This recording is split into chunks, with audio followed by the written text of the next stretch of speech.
on my grandma's farm. And then we had every Wednesday night, starting at 7 o'clock, we had a junior rifle club. And that the regular Capital City Rifle and Pistol Club sponsored us. And we went down to the police station, and they had underneath the old police station a range down there. And so we went down there and practiced every Wednesday night and shot our little things. And we had some matches down there, you know, the state that kids in Kansas could come to on a weekend or whatever, and we'd have trophies and stuff. So that's where I really sort of got into it, because I did that until I left to go to college. And then Mother wanted me to go to St. Mary's at Leavenworth. And I'd already taken a look at that with my sister. She's 4 years older. And I says, no way am I going to go there. I didn't enroll in college till August. I was not going to have to go to that school. So I fiddled around. I have no idea what I had in mind to do, but it was not college at St. Mary's. And so I then decided, well, you go to K-State because they had a real good rifle team at that point. They had a number of All-Americans, and so it was, so I'll go do there and shoot. And I couldn't shoot on the men's team or the older team because that was the rules back then. You know, women were not welcome in many places. And but they said I could practice on the range all I wanted. I just couldn't shoot matches with the school. So I was over there on a regular basis. And there's a Manhattan Rifle and Pistol Club who used that range also. So I joined them and shot with them as team people. So then that was back in when we were having Vietnam. You still had the draft was on, and I forgot about it here. You still had, and of course that involved learning to shoot on their range and stuff, and a lot of other things. So all the kids that were then in my class, they were in ROTC and shooting, and you know, we were all there together, and everybody used to know everybody and be friends, and some of them signed up and wanted to be on the rifle team. And actually, we used to pull a little tricky on them. We needed money. All clubs need money. So right at first, when they get all excited about it, if they gave us $10, well, they could stay and shoot as long as they wanted to. We got quite a bit of money doing that, you know, and then they drop out before the year is over.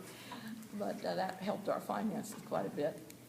And so anyhow, that's where I shot. And so then when I graduated, got ready to graduate, well, at that point, all the friends that I had on the rifle team were going into the military. They just didn't have a choice back then. That's where they were headed. So I decided, well, that sounds as good as anything else. And they had the military used to be, the U.S. used to be, the Army anyhow, was set up into 6 regional areas. And we were in the 5th Army here in Kansas, which was a big one. And they had a marching regiment for that whole area. And the guys would compete, and they could get on all the 5th Army.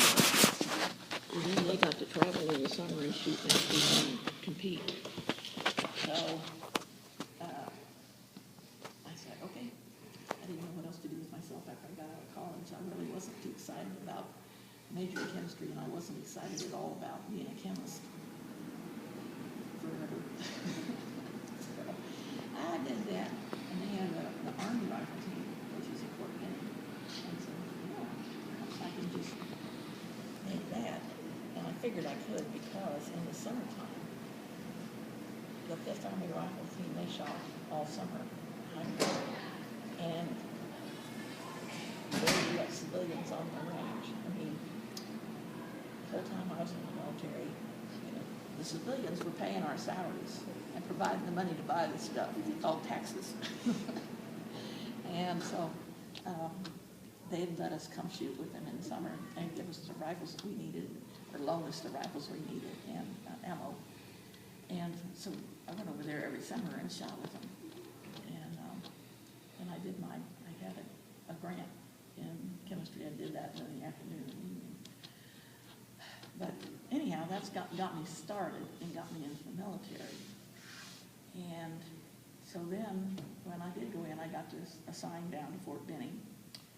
And that was a lot of fun because it was all we did was shooting. Every day you shot until you were just worn out, and then you went home and thought about what you were going to try to accomplish the next day, you know. And that was a neat life. I mean, you were basically almost a professional, but we weren't, because we were in the Army. Now, I didn't have to go to Vietnam, but the guys did have to pull out a year and go to Vietnam. So, anyhow, my sister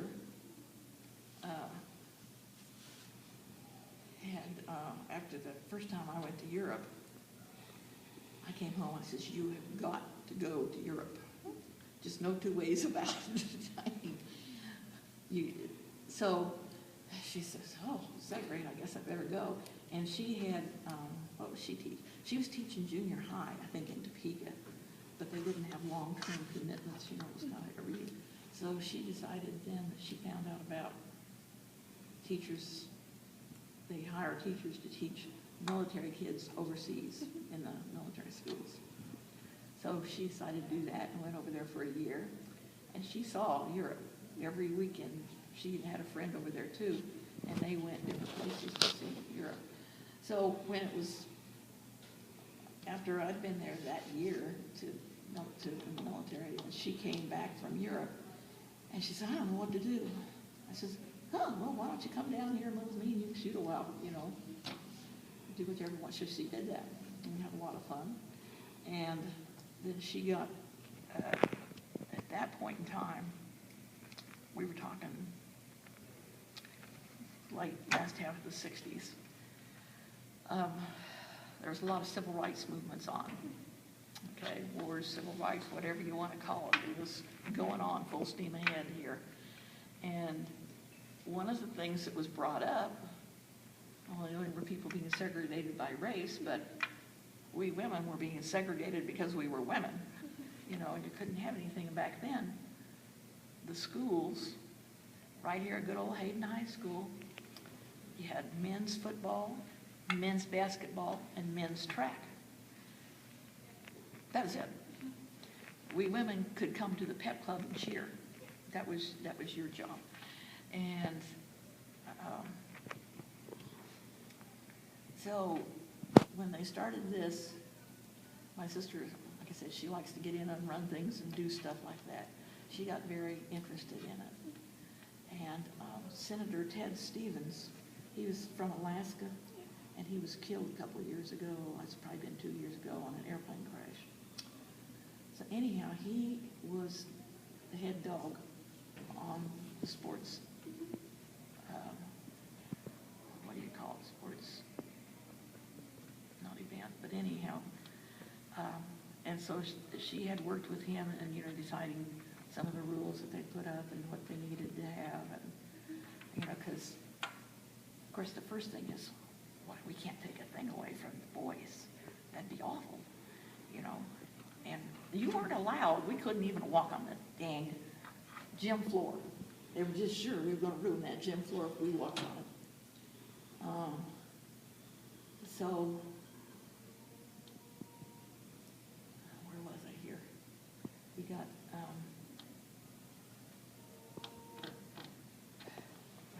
anyhow.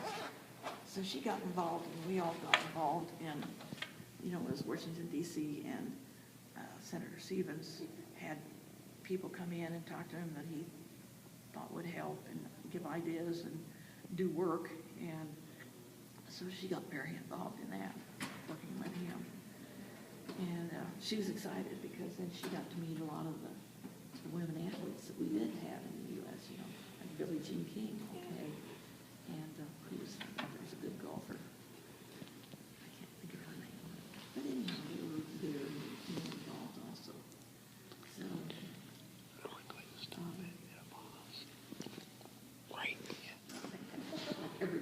freshman class wanted to do it. That's about where we are. I think that she helped in that, and she can tell you a lot more of that. And did you find it on the internet? About what? Women's sports? I don't think demanding your half is radical. It's just they don't want to do it. They want to take the money for themselves.